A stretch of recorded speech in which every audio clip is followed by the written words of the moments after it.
उत्तरदायित्व और सामर्थ्य किसी में है तो या तो वो वामपंथ में है या भारतीय आध्यात्मिक संस्कृति में है। लेकिन जो वामपंथ है वो वर्गों को उभारने में उलझ गया और जो भारतीय अध्यात्म है वो धरातल पर आकर जातियों में ही उलझ गया। ये दोनों की समस्या है, जबकि दोनों का उत्तरदायित्व सबसे बड़ा था। दूसरी बात, सर ने केतन यादव की बात उठाई और जाहिर सी बात है दूसरा जो सरल मार्ग था, प्रोफेसर मिश्रा का मार्ग सरल है। लोक मंगल, साहित्य की जाति मनुष्यता, साहित्य का धर्म मनुष्यता। यदि वह साहित्य से गायब है, लोक मंगल की भावना नहीं है उसमें, तो वो साहित्य नहीं है।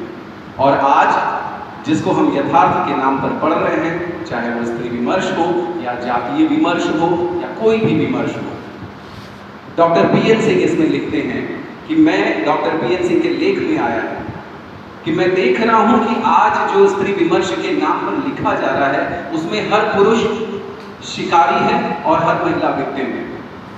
दलित विमर्श के नाम पर और जाति विमर्श के नाम पर जो लिखा जा रहा है उसमें हर सवर्ण शिकारी है और हर दलित और पिछड़ा विक्टिम है।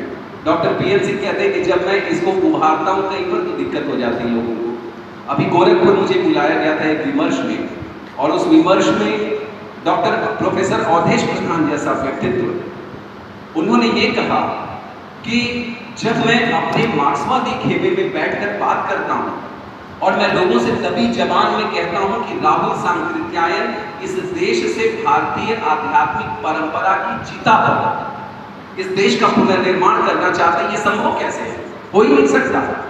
और डॉक्टर प्रोफेसर अवधेश प्रधान गलत नहीं कह रहे हैं। यहाँ पीएन सिंह जी के एक आदर्श इंटर कॉलेज में उनकी एक जयंती समारोह पर बहुत विद्वान इकट्ठे थे, उसमें उन्होंने ये बात कही थी कि इस देश के धर्म को अच्छी तरह से समझना पड़ेगा। और मुझे बड़ी खुशी है कि वो भारतीय ऋषि परंपरा के एक अधुनातन प्रतीक हैं। तो ये लोक मंगल का मार्ग। केतन यादव जब ये कहते हैं रघुकुल रीति सदा चली आई, बात तो सही है। अगर आप शब्दों में उलझना चाहें तो बहुत उलझ सकते हैं कि नहीं ये राम नहीं है, ये कोई और रघु है। लेकिन जब आप उनके पूरे उस पोस्ट को और उनके वाद विवाद को उस कवयित्री के साथ देखेंगे, तब जाकर वो रघुकुल कहते कहते और फिर धीरे से रामायण पे उतरते हैं, वाल्मीकि रामायण पे, और फिर उसके पेजेस ले लेके कोट करते हैं और फिर वो कह देते हैं कि हाँ मुझे इससे दिक्कत है। तो वहां पर फिर जिसको थोड़ी बहुत समझ होगी, जो इन चीजों को, प्रतीकों को, उनके गूढ़ार्थ को समझता होगा, वो अपनी बात कहेगा। जैसा आप कह रहे थे कि सबको अपनी बात कहनी ही चाहिए। तीसरी बात, क्या ये समस्या जो जातीय विमर्श वाली समस्या है, डॉक्टर साहब बैठे हुए हैं यहाँ पर, डॉक्टर उमाशंकर तिवारी गाजीपुर के एक सशक्त हस्ताक्षर नवगीत के, उनके ऊपर पीएचडी की बात हो रही थी और डॉक्टर साहब ने ये रहस्योद्घाटन किया। आप बड़े उदार हैं अपने विचारों में कि आपने डॉक्टर उमाशंकर तिवारी का नाम अपने किसी मित्र को शोध के लिए प्रस्तावित किया, तो उस मित्र ने कहा कि अब बामन पर शोध हुई, कौन पिछड़ा या चमार का नाम था। ये बात ऐसा नहीं है। बात वो थी कि वो जो आदमी शोध करना चाह रहा था, वो कहा कि मतलब ये भी इस विषय पर शोध कर सकता है, उसके मामले। और वो बात सही है जो आप कह रहे हैं, तो बात ही है, दोनों बात है। तो आप सोचो कि हम लोग कहाँ जा रहे हैं, हम किस पर शोध कर रहे हैं, हम किस पर शोध करना चाह रहे हैं, हमारे साहित्य की दृष्टि क्या है, हमारे शोध की दृष्टि क्या है। और एक यही गाजीपुर में डॉक्टर छत्रसाल सिंह क्षितिज, अभी उनकी पीएचडी पूरी हुई, रामनारायण तिवारी जी के सानिध्य में, उन्होंने उस बेचारे ने नेट क्वालिफाई किया पीएचडी के लिए। वो शोध निदेशक खोजता रहा गाजीपुर में, और जिन जिन शोध निदेशकों के पास गया वो कहते थे कि तुम्हारे नाम में जो सिंह है वो यादव वाला सिंह है या ठाकुर वाला सिंह है।